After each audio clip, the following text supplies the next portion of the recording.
G'day, welcome to your latest edition of the World Rugby podcast. I'm Christy Doran, joining me as ever, Mr. Matt Toomua. Matt, how are you going, mate?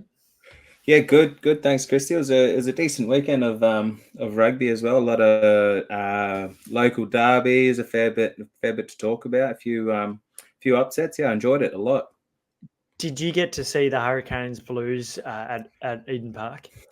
It was a ripper, wasn't it? It's and it lived up to it. I love it when these games actually live up to the hype, and that was one of them. Even, the commentators were pumped. The game was so physical and right down to the wire as well. Which it's always nice to have like a thrilling end. So no, it was a ripper.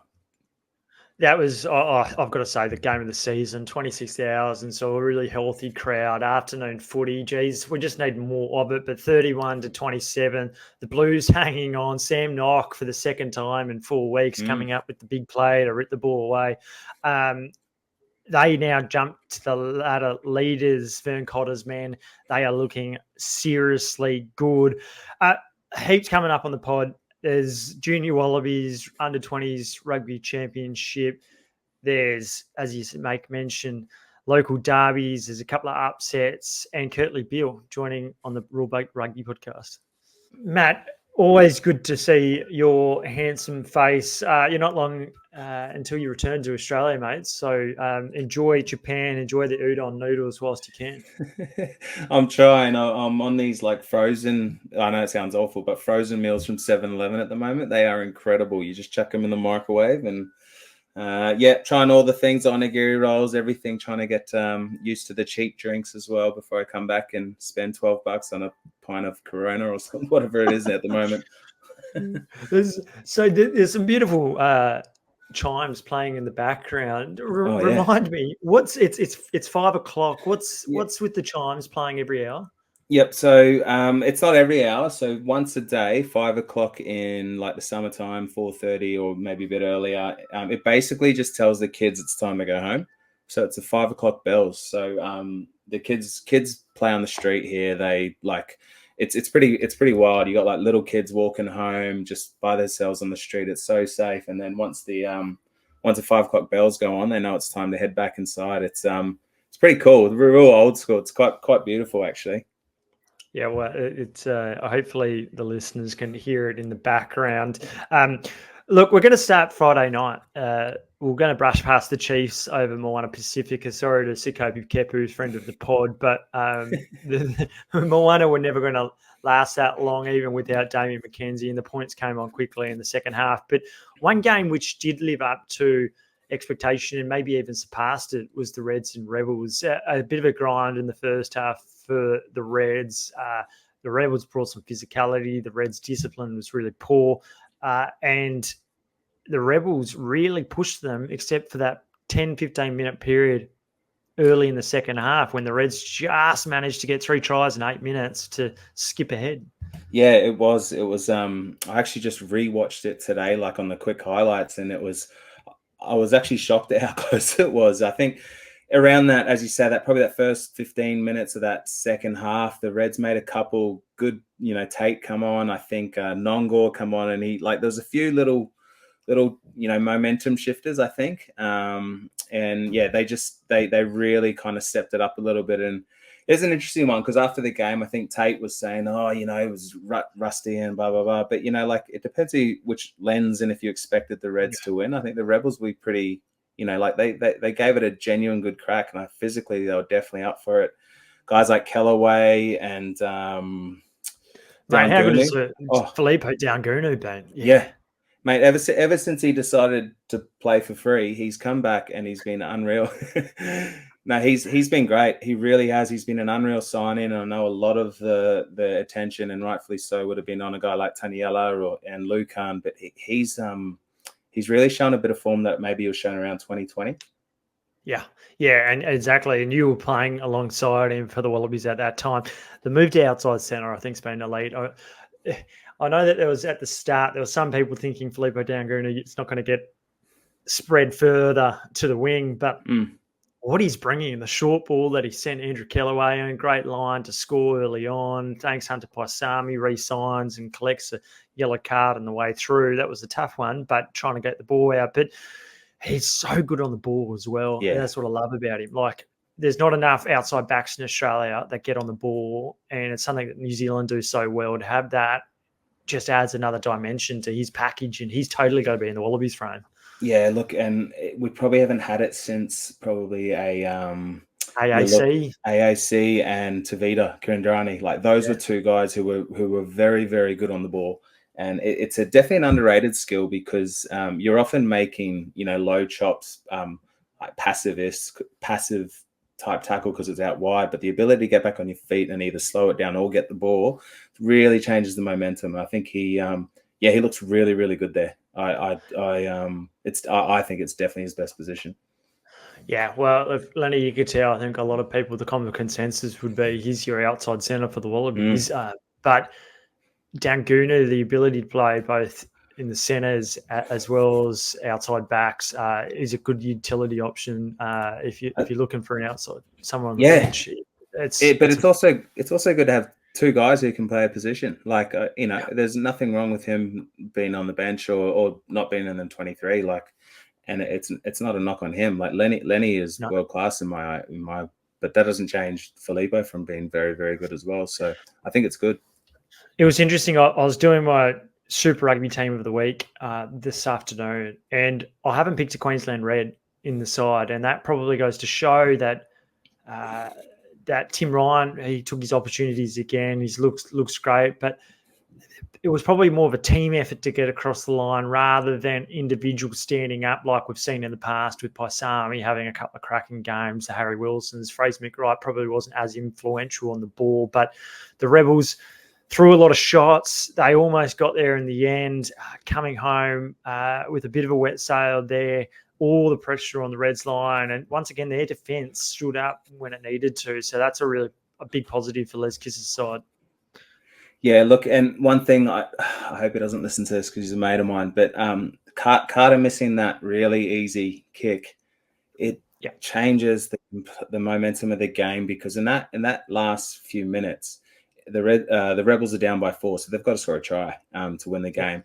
If they're down by 2, they're playing for a penalty now, and it's completely different. And his on-field stuff, I think, is the best out of the 10s at the moment. But I just we can't have that at a test level, unfortunately, and so it does bring up some interesting conversations around goal kicking and its importance because the game is completely different if they're only down by 2 inside the attacking 40 in the last 3-4 minutes. So you're totally right because Carter Gordon's penalty, the first strike, wasn't great at all. Manages to come off the post in, but at that point in time, it's 15 points to 5 when Carter misses that goal after Sam Talakai scores. Only a couple of meters left of the uprights, and you consider that what the Reds do in that second half, 3 converted tries. So that's the importance of those 2 points there. That could have made all the difference. Harry Wilson, you feel for him there. Broken arm, been playing out of his skin this season. Was certainly, I think, going to be back into the Wallabies mix. Whether or not he was to start, who knows? But that's a massive blow. 8 weeks he's going to be out for, which pretty much takes you to the middle of July. Your first test is the first weekend of July against Wales. Second one, 13th, I think it is, in Melbourne. So that's a big blow for him. Yeah, look, I think it's a huge blow, particularly for the Red season. He's the spiritual heart of that team. You see how much it means to him. He's always leading the energy with them. But look, I think as well, if I'm trying to find a wee positive, it's that personally for him, he ends the season in good form and he ends the season playing well, and that's very different to say a few seasons ago. And it's been quite challenging for him. So look, I'm sure he was very disappointed, but at the same time, I think he'll be sitting back in his hospital bed, sipping on a popper, going, at least I've played well and I'm here, because injuries are a part of that. And at least the last image of him or his reputation has been very positive this year. So I think good on him. It's a good point. So the Reds with that win go to 31 points. The 7 points adrift of the Chiefs. They would need them to stumble a couple of times to catch up. The Melbourne Rebels 25 points a crucial probably bonus point there. Mm. They needed 1 or 2. That might be the difference there. 8 points ahead of the Fiji Drua, who they'll meet in the final round of the competition. But the Drua are going to host the Reds this week, and geez, if history shows you, I think the Drua have lost 20 of 21 games away. They've only dropped, I think it is, 1 or 2 games at home, 2 games in 2 years. Yeah. So you would back them to win 2 of their last 3 with a trip down to Dunedin as well to take on the Highlanders, who themselves had an impressive and quite an enjoyable viewing win over the Crusaders 32-29. Hey, let's skip to Saturday because there's a couple of Australian derbies to talk about. We've already spoken about the Blues hanging on to beat the Hurricanes. The Waratahs and the Brumbies, 21 points to 29. One of the wettest games that I've been at. That second half, the heavens just opened and it looked like Lake Sydney. In the end, that final 30 minutes was just extremely. It was like it's comical, wasn't it? It was as I think Ned Hannigan used to say, the farmers would be happy, but that's about it because it was. It was kind of funny, to be honest with you. Like it was ridiculous, and there were a couple of kicks where the poor guys are kicking looked like a sponge. The ball would have been about twice the weight, and fair play to everyone who went out there, and it was thrilling as well. I think it was only 3 minutes, and there was only a point in it or so. So it was it was still a decent enough game. The standard was all right. You're right. It was 22-21 when Tane Edmond, who made a real positive impact off the bench, showed some courage diving for the scraps on the ball on the deck, and then burst onto a really nice ball to score in the 73rd minute to probably send a bit of a shiver up Stephen Larkham's backside, I imagine, because they just didn't handle the conditions well. They probably didn't quite get the rub of the green once or twice. Like Rob Valentini was definitely over the ball once and got penalised for hands on the ground. But winning ugly is an important thing, and they showed that once again. Injury to Charlie Cale, I think he'll probably miss a week or 2, but he's a guy that you definitely want coming back because he just adds so much explosiveness around both in tight and on the fringes. Promising performance from Jack Debrasini. He once again just showed his maturity as a 10. What else stood out to you? I thought Jake Gordon was outstanding. Jake Gordon was very good. Look, the thing that probably stood out was Joey Walton's try in the second half. Just the kind of effort that was in that, and it kind of maybe indicated that the Tars, it meant a lot to them. And I think that's, it's a good thing to see. I know it might be lowering the kind of standards a little bit, but it was just nice to see in what could have been a game that they could have folded over and just given up or whatever, particularly given the conditions. But they're genuinely doing their state proud, and they're doing their coaches, their families, and that proud at the moment. It's just been one of those years. And gosh, friend of the pod, Harry, getting injured as well, with just kind of capping it. And I don't know what the go is with Pone. Does Pone go back down now because Taniella's, they can't catch a break. So since we last spoke, Pone Farmasili joined the Waratahs on a loan basis, and it was a contingent on the Rebels not losing a prop themselves. With Taniela Tupou getting a concussion inside the first 10 minutes against the Reds.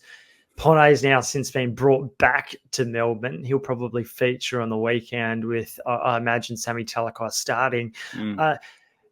It means now that all 7 contracted props for the Waratahs are done for the super season, and their first 4 choice hookers as well. It's just an extraordinary run, and it does bring into all sorts of questions around what's going on. We asked the same questions when there was all these injuries with the Wallabies under Dave Rennie in 2022, but also Eddie last year in 2023. I've got to admit, though, I shake my head and go, why is Paul Doran, the New South Wales CEO, saying there's going to be an external review into what's going on? They've just done a mid-season review on the coaching staff and what's happening there. They had a review into Australian rugby last year at the back end following the World Cup disaster. Surely there's not the need for another review at this point in time. Yeah, spend some more money, I dare say as well. Look, I would like to compliment, though, the powers that be and getting that loan deal done. It didn't work out the way that probably a lot of people were hoping, but the ability for a guy like Pono to be playing, it just kind of made sense, didn't it? And the fact that he can go back down now to Rebels, look, he's a good enough player that he'll adjust to that. But yeah, it is one of those ones. You've got to look at what kind of injuries are they? Are they those freak ones where you look, rugby incident, or are they overtraining? Are they managing the contacts in training, the meters, the tendons, and whatnot? It seems like there's smoke and fire a little bit in that sense. That does it happen by chance, and if so, do they go buy a lotto ticket? Because it's remarkable in the worst sense. Well, Harry Johnson-Holmes, we feel for him. He was the last standing, and it's basically you're losing all these props. Well, who else do you turn to? And you've got to keep rolling out Harry Johnson-Holmes. But 2 weeks earlier, he's playing 76 minutes against the Chiefs. He backs that up by playing against the Hurricanes, jumping from the loose head back to the tight head position, playing another 64 minutes. So you've got to think that loading was a factor off the back of him having a big injury last year where he made his way back from an Achilles as well. So it's a huge shame. Hopefully he has a recovery. It stretches their resources as they head for the last 3 weeks, as they head over to the Western Fours, who themselves had an almighty impressive victory against the Fijian Drua, 48 points to 10.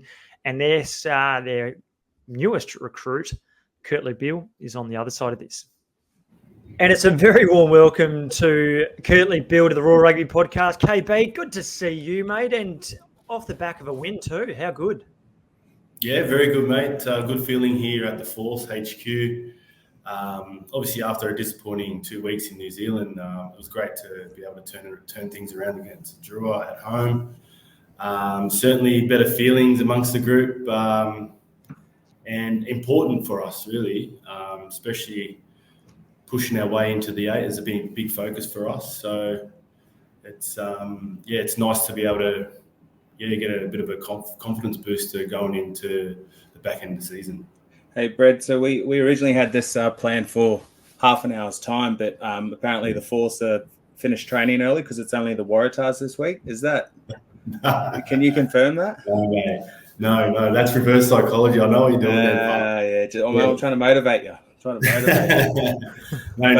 think, cool feelings coming up against. I know you've played against the Tars when you were down at the Rebels, but coming up against them this week must be some unfinished business or a few mates to get a few cheap shots on or something. Absolutely. I've got a lot of respect for the club, the Waratahs. It's where I started off my career, and it'll be emotional, but an exciting challenge that I'm looking forward to.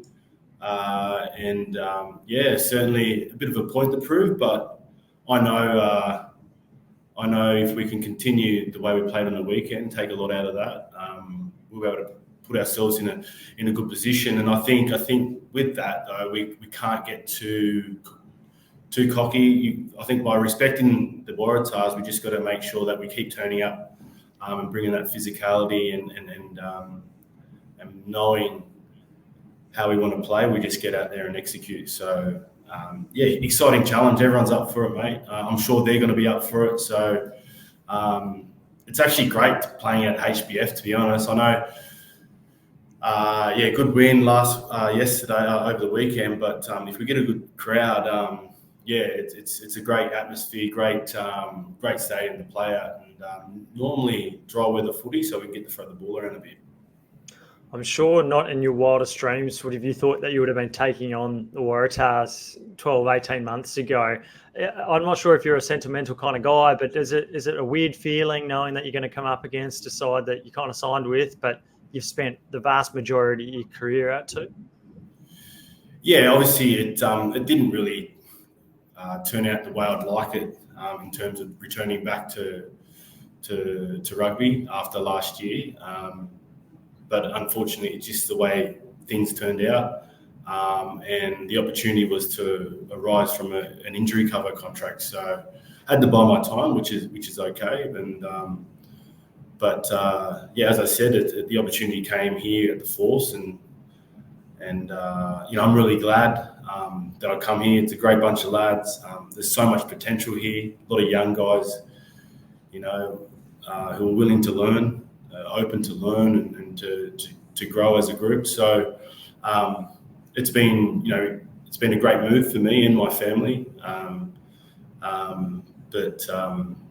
I guess playing the Waratahs, it'll be different, mate. It'll be emotional because there's a lot of attachment there. Played most of my career there, and a lot of my mates are there as well. So I think that's all a part of it, right? Playing rugby against your mates. Hopefully at a good, in front of a good crowd here in Perth. So hopefully it'll be a good spectacle. Brett, the last 12 months, obviously you haven't been on the field as much, but having time off the field, has it given you a chance to reflect on that slice that you have off the tee, particularly at Toomua? Actually, yeah. Just figured it out. You've straightened it up a bit. No, there's plenty of time for golf, that's for sure. That's good. But I tell you what, it certainly lit the fire in the belly, being away from the game, and it's definitely made me appreciate the game a lot more. Probably, just being a professional footy player, like just missing that, getting up in the morning, going to work each day, thinking about code 24/7. Definitely missed that, and it's been away from it. Definitely made me appreciate it, and lit the fire in the belly. So I feel like I've got more to offer. I think didn't take too much battering having the year away, but I worked a lot on my speed, making sure that I'm doing everything I can. So when the opportunity came, I was ready to go, and obviously that came through the Brand Week and now here at the Force. So I'm just very glad that the opportunities come now, and really keen to push on and keep challenging myself, testing myself, and pushing for higher honours, hopefully. I think the last time I saw UKB, speaking of golf, was at the Australian Open, and we might have been following around Minwoo Lee, let it cook. But also Matty Toomua said, I think he distinctly recorded that fade that you had after playing a round or two at Cromer the last time you guys caught up. I might have run onto the tee after a long night at the Johnny Hoss Medal actually a little while ago, but it was a good one. Brett, you just mentioned then higher honours. It's cool seeing you, as you say, you got that fire in your belly. You're not just coming for the old paycheck or whatever. You're genuinely motivated. And I read somewhere that to be the first Indigenous man to play 100 tests. Like, what does that mean for you? I know getting on a bit. You start thinking of things like legacy or what you leave behind or people who motivated you. What does that mean? Yeah, it means everything, pup. I think. I think being out of the game made me appreciate the game. You kind of, you just appreciate it a lot more. And I think, you start thinking about what the game's given me, and I guess the opportunity that's kind of come from the game. I think by being the first Indigenous Wallaby to reach 100 caps would be quite special, and I think in terms of the aftermath, in terms of that, will hopefully being a key figure in the game to help drive Indigenous rugby, women's and men's, whether that's through the 7s or 15s, and very passionate about my culture and obviously providing or creating pathways for younger Indigenous kids out there who want to play rugby. And I think it'll be something that I'm hopefully be able to do, and I think by achieving higher honours in the game, you can kind of set me up. But I understand that it's a long way to go to that. I know I've got to keep proving myself here at the Force, keep turning up for my teammates each week with the right attitude, and hopefully we push some finals, start playing some consistent rugby. I'm starting to really enjoy playing alongside Dono and building that partnership there. And I guess the other young guys around me as well. So I know it's not going to be handed to me, and I've got to work for it, and I'm looking forward to that challenge. might touch on that combination with you and Dono in just a second or two. But the time away from the game, do you think it's actually prolonged your career? And how far do you think you could keep going? Because you do look like you're in the best shape that you've been in for a long time. But you look at guys like Johnny Sexton. He was still playing at the top level at 38 at a World Cup. How far can a Kurtley Beale play into the future?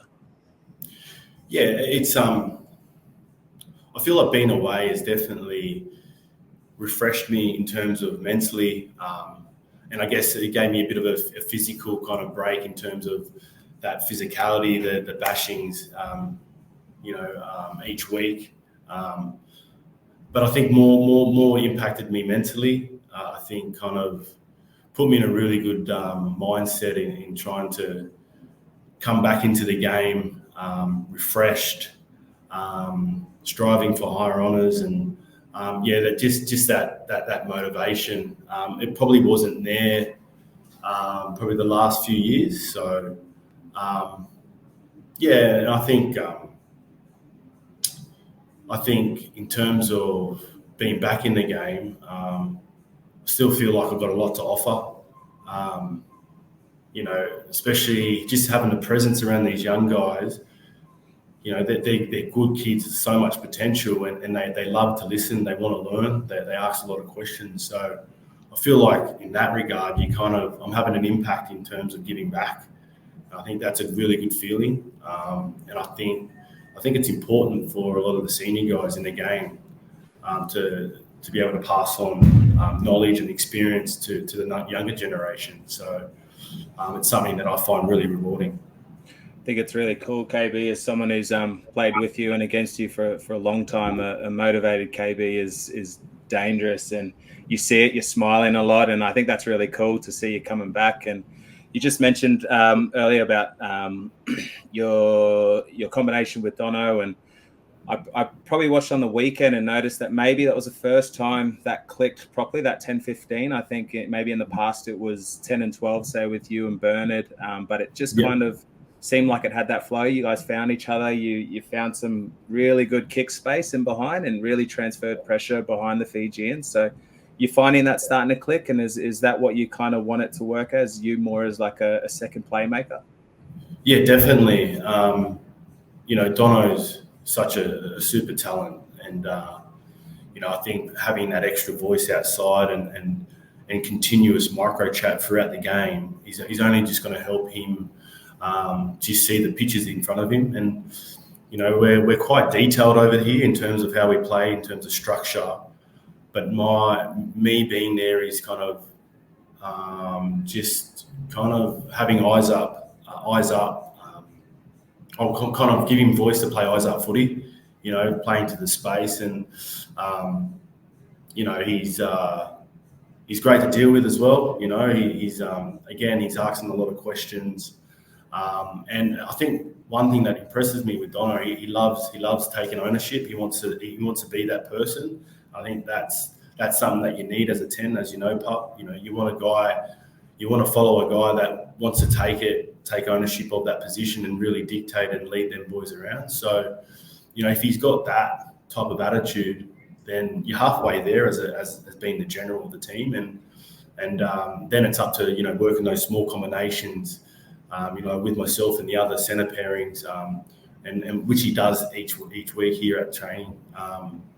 And so it's just a continuous kind of continuously building on those combinations, and I feel like it's been 3 or 4 weeks, but I still feel like there's so much more that we can do. So we'll be doing everything we can to keep progressing there. Yourself, KB, that is, Matty, you've jumped around different positions, 10, 12.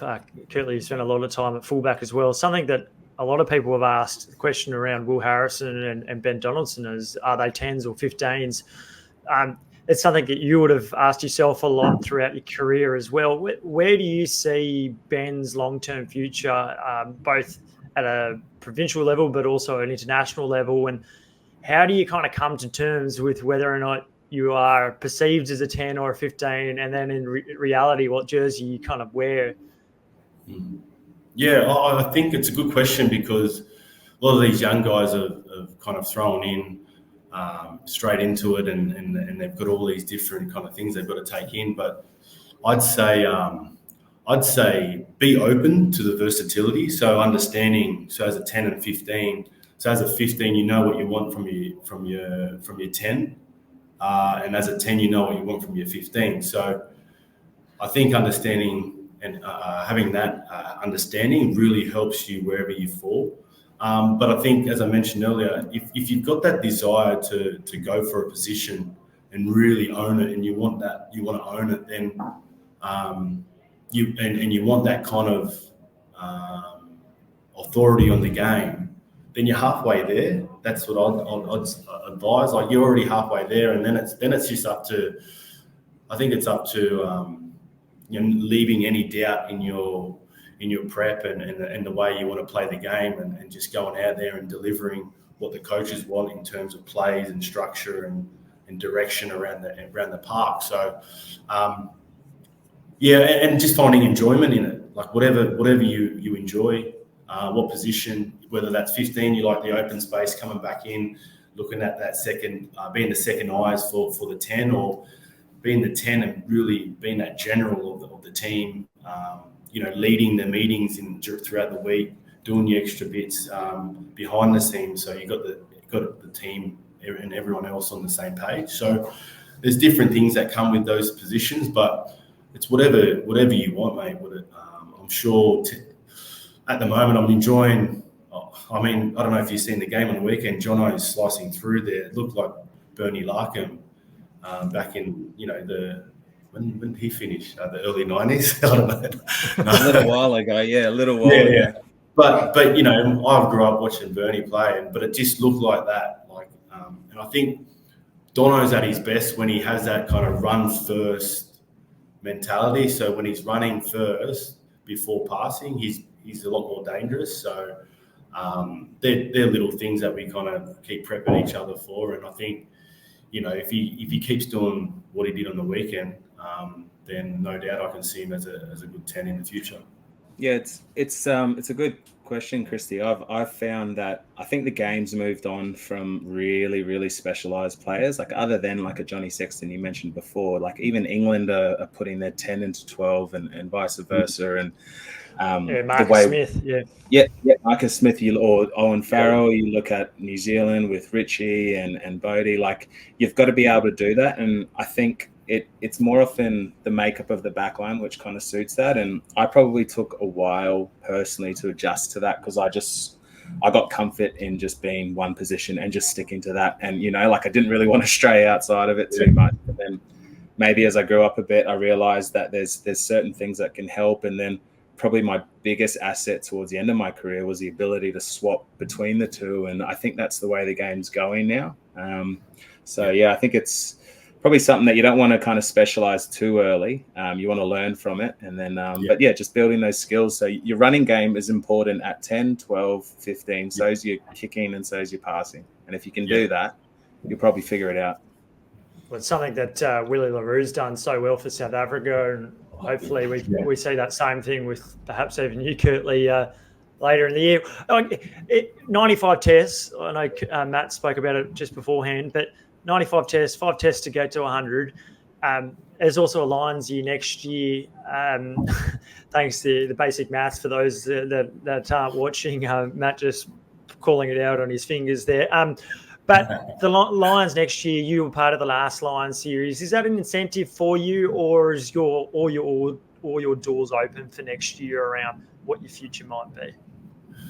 Yeah, absolutely. I think the Lions that's the big carrot. I'd love to be part of that, and I think it's a big motivator for me being back here now, and it'll be my driving force to be able to kind of push my way there. And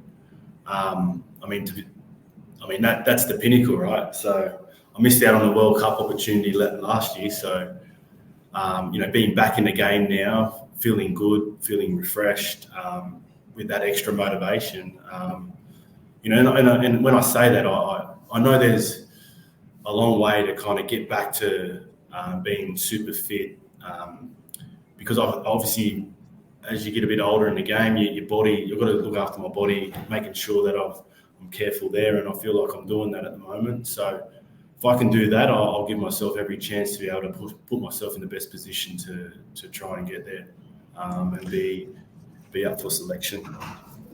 Well, mate, you had Joe Schmidt there last week. Without asking what your conversations might have been with him, when someone like a Joe Schmidt comes in and just observes, are they conversations that he has with the playing group, tips just with the coaches, and do you see that elevation of standard just go up a notch because someone like him's around town walking around? Yeah, I think it's just a natural call. Like guys want to be elevating their game to be Wallabies, right? Like you want to be in that Wallaby 30 regardless. So, and so yeah, his presence was definitely felt, and probably more so. Like Ben Donaldson had an absolute blinder, probably one of his best games of the year. You had our captain Jeremy Williams was absolutely on fire on the weekend, leading charge up front. So you got a lot of talent in the game at the moment, and guys are putting their hand up. I think you look at the Reds, they're on fire at the moment. The battle of the tens, really. You look at the battle of the tens. I think all tens are, they're all capable of stepping up into that Wallaby jersey. So probably, yeah. So it's yeah. Oh, sorry, cut out. No, I just want to know, who do you reckon should captain the Wallabies? Ooh. That's a big question. Yeah, I know, but I'm genuinely interested because it's I think Alan is right up there, but you like, is it a time where we look for someone younger, like a newer guy who can last that 4 years till the World Cup, or do you think Joe Schmidt might just look for 2 years? Or I think it's all about whoever's playing most games. Like, so if you got Al there playing every match and starting, I think that'll start building consistencies in that role, and then having guys in and around supporting him. So at the moment, because you don't have your lock-in 9s, your lock-in 10s,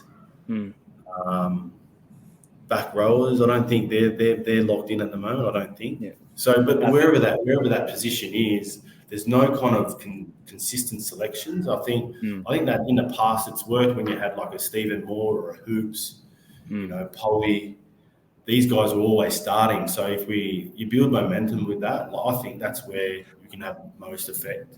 I think as well with like the leadership positions, your captain, your 10, your 9. If they're in the seat for a while, they can actually put their stamp on the team. I think one thing that probably we struggled a little bit in 19 was, there was a lot of movement within our halves and that, and so it was really hard to kind of put you probably need a little bit of stability, and I don't know, what you think about that. But yeah, that's where I would come from, like having that stability in those key positions. Once they do, I'm sure Joe and the coaching staff have an idea, and then once they do, like, we just back it. Everyone gets on board and just go with it. Hey, Kurtley, we could probably spend all day talking selections with you, particularly about your teammates. I'm sure Nick White would love to hear the fact that the 9s are slightly open. Part one of your best mates as well, so that's good fodder for the boys. Hey, thanks for joining the pod. Really appreciate it. It's great to see you back on the field. A couple of bullet passes on the weekend, a couple of short balls as well. So we loved seeing that. Really good to have you back playing Super Rugby and representing the Indigenous community, which is severely underrepresented in rugby. So it's great to have you out on the field, Kurtley. Thanks, Chrissy. Thanks, mate. Thanks, boys. Hey, I always find Kurtley Beale a breath of fresh air. I love talking to him. I like the way he sees the game, and you can hear from how he's talking there. He's a communicator. It's something that Nick White's been talking about over the last few weeks since he joined the Western Force. But he had an awesome game on the weekend too, Kurtley Beale, and you wouldn't rule out the possibility of him playing for the Wallabies again. No, not at all. He is looking good, and he's a good guy, Kurt. Like he's such an honest and hard on sleeve guy, and you love playing with guys like that. If he plays well, he's up and about and he's leading. If he doesn't, he's down in the dumps, and you know where he stands. And look, I think him, a motivated KB, is really, really dangerous and really, really helpful to your team. So it's good hearing that from guys like Nick, and it's nice seeing that kind of evidence of it on the weekend where, as you say, he played really well, but he didn't overplay as well. The exciting thing for me was there was little or no mistakes on his part. And I think that's really, really cool. You see that with a lot of guys. When Quade came back as well, he was underplaying his hand, and then, there was less of rocks and diamonds and much more consistent performance. And it's good to see a guy like Kurtley bringing that. Hey, you brought up the 10s. I think we all spoke about the 10s. How do you see the battle shaping up with the 10s? Because it seems so open at the moment. Look, there's no out and out leader, is there? And whether that be good or bad, I think for me, Carter, his on-field, his in-play stuff is still the best, particularly for a international level. I think the way he runs the ball probably has an edge over Noah and even Donaldson. But I've got to admit, I wasn't a huge fan of Donaldson at 10, but I thought that game on the weekend was started to change my mind a little bit, where he's kicking his goals, he's running, he's distributing, he's not making errors. And, unfortunately, some of the other guys, that might not be the case. So, look, I don't know. I was thinking, I saw Ryan Lonergan was kicking goals on the weekend. So, if you have him and a Carter coming off the bench, and you have someone like Noah or Donaldson at 15, or, if he's your outside back reserve, I don't know. I think Noah probably deserves it at this stage, just because he probably has the best all-round game out of all of them, and he's playing in a team that's winning, which is it's always the hard thing if you're a guy like Donaldson, albeit whilst he's playing well. You want your 9 and 10 coming from a team who are doing well. Yeah, what I found interesting about Donaldson as well, he's such a confidence player, and I don't know what that feels like. You probably do, but I think back to Wales, that World Cup match, third World Cup game, and yes, he misses an early tackle that allows for a try inside the first 5 minutes, but he makes a line break midway through that first half, and he looked left and he passed inside. If he had looked right, he would have sent a teammate in to probably try to score. And those little things can change the course, the sliding doors moments. And for a confidence player like him, that would have been a really significant thing. And as it turns out, things start to, we know the line out and whatever else happened after that, and it started to snowball. But I just get the feeling like that could have been a really big moment in his international career. Yeah, look, it's your 10s, and particularly young 10s, often are confidence players, because they're usually guys who are quite skillful, who are creative, who are willing to risk the play a little bit, and they touch the ball probably the most, other than your halfback. But in terms of decision making, they're making the most decisions. So particularly when you're young, if they're making a few errors early, it does take time, and it often does take a hit on your confidence. And if you're goal kicking for a guy like Carter, like that adds another element where it might play at that confidence. So I think we do need to give guys a bit of grace period. I remember hearing Eddie Jones talk about it a year or two ago about Marcus Smith, and just saying how 10s have to make the most decisions on the field, and young 10s, we need to give them time to develop. Defenses now are so aggressive, the out and in, so the time on the ball is shorter than it ever used to be. So I think it is just allowing that. And then I think maybe in selection, you've got to maybe have a few guys around him. So having a 12 or a 15 who's also a decision maker, who takes a little bit of that burden off. So it's not just kind of, all our decisions on the 10. You've got a few guys calling the shots, and they're executing. It's a really valid point. And he brought Marcus Smith into Eddie Jones. He's one of his first ever camps, and then didn't play him for years. And then when he came in, he said, we need to back this guy for a long time, because he's going to be an amazing player. And what you just spoke about how many decisions you need to make throughout a game, you might know how many times would a 10 often touch the ball in the course of a match, be it domestic or international.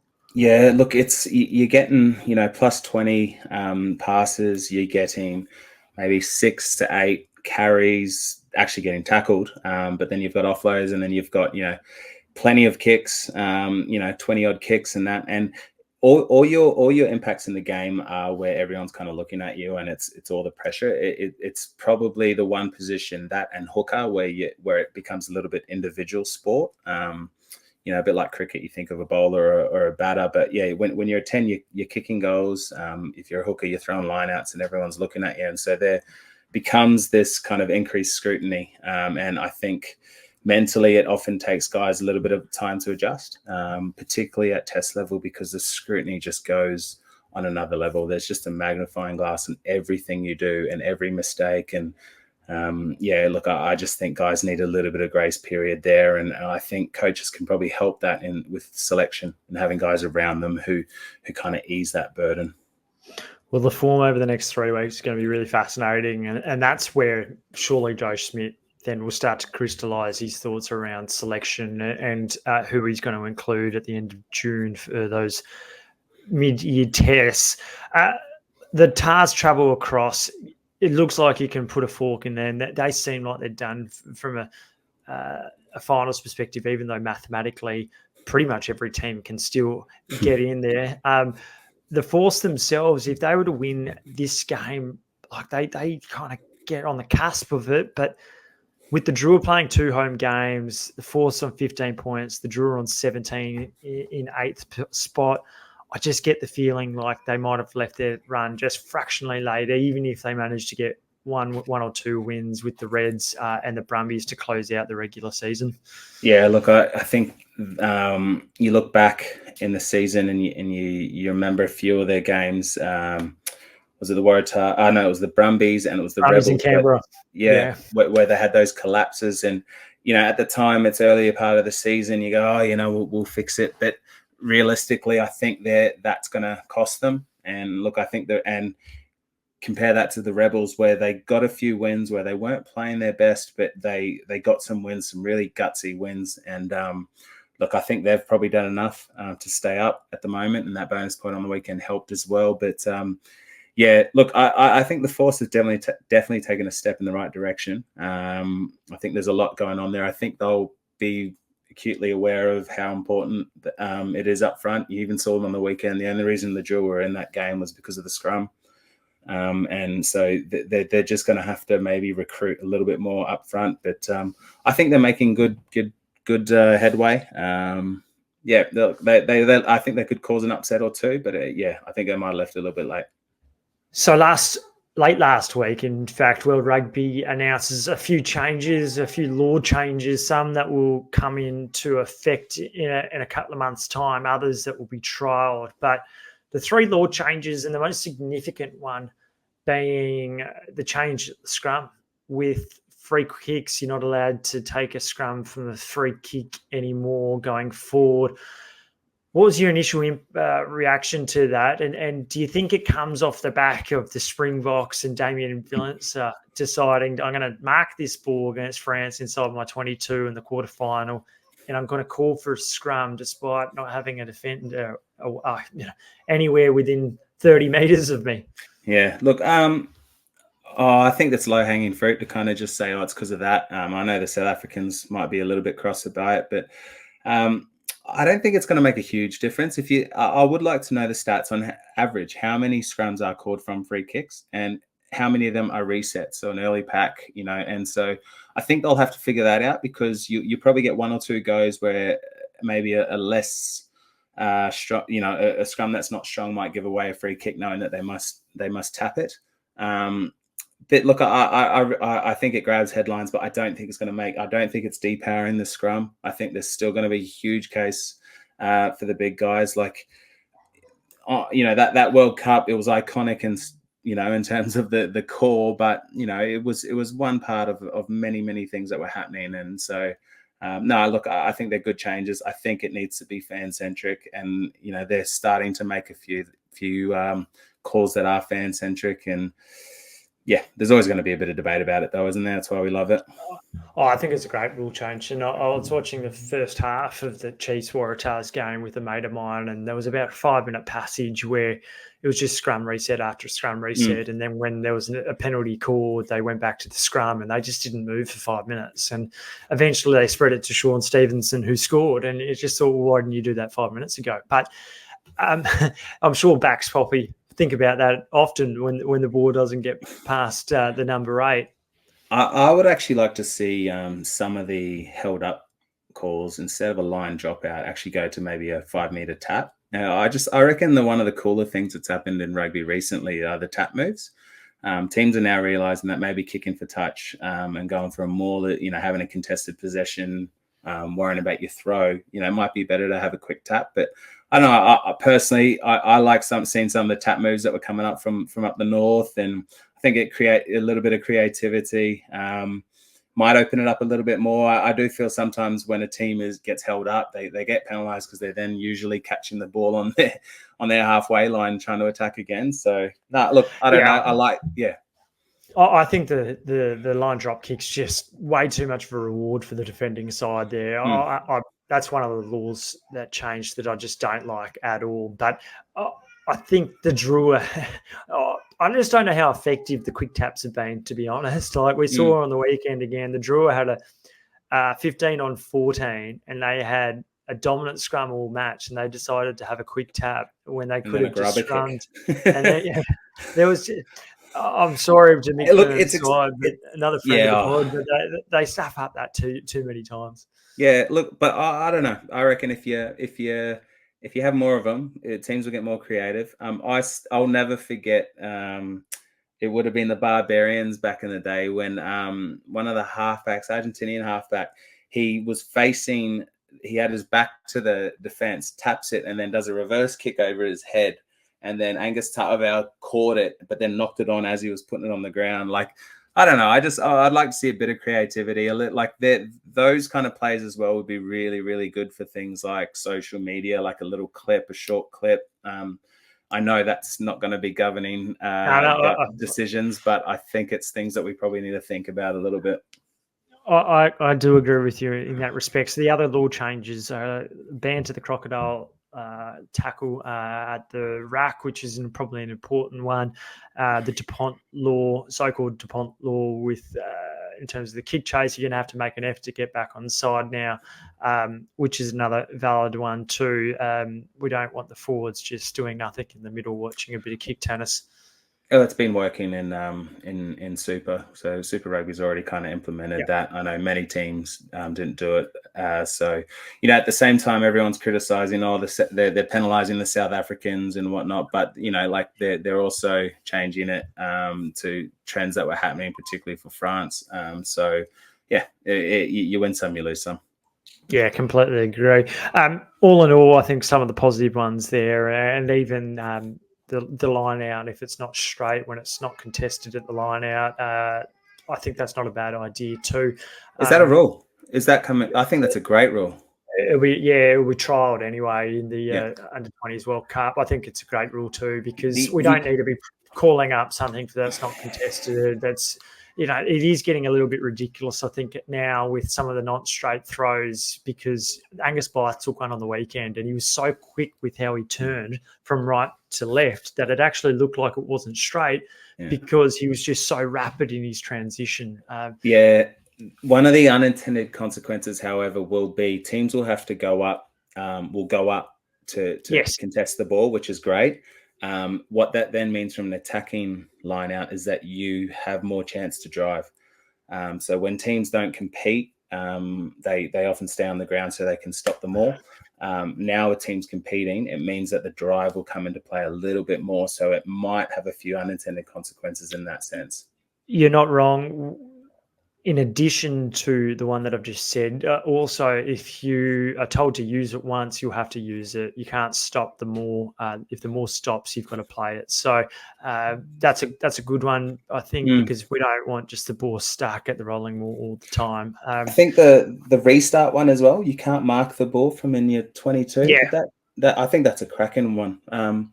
You can mark the ball from inside 22. Yes. Off a kick restart, which makes a bit of sense as well, I think. Oh, it's good because no one will kick long now, because that's what you'd always do. Honestly, that you always. Well, you just saw teams set up for Caterpillar rucks anyway, and it just sucking time out of the game. So fair play to World Rugby to trying to make it more fan centric. That was good pod. Thanks. Awesome to talk to Kurtley as well. It was, and some good performances. yeah, always a good week talking footy. It's another jam-packed weekend this weekend coming, and look, I just can't get past those Fiji games when they host the Reds on Saturday afternoon. That'll be a cracker. The Rebels hosting the Chiefs on Friday evening, and a couple of intriguing games with the Brumbies to host the Crusaders, who haven't been terrible recently, but they just can't get the business done.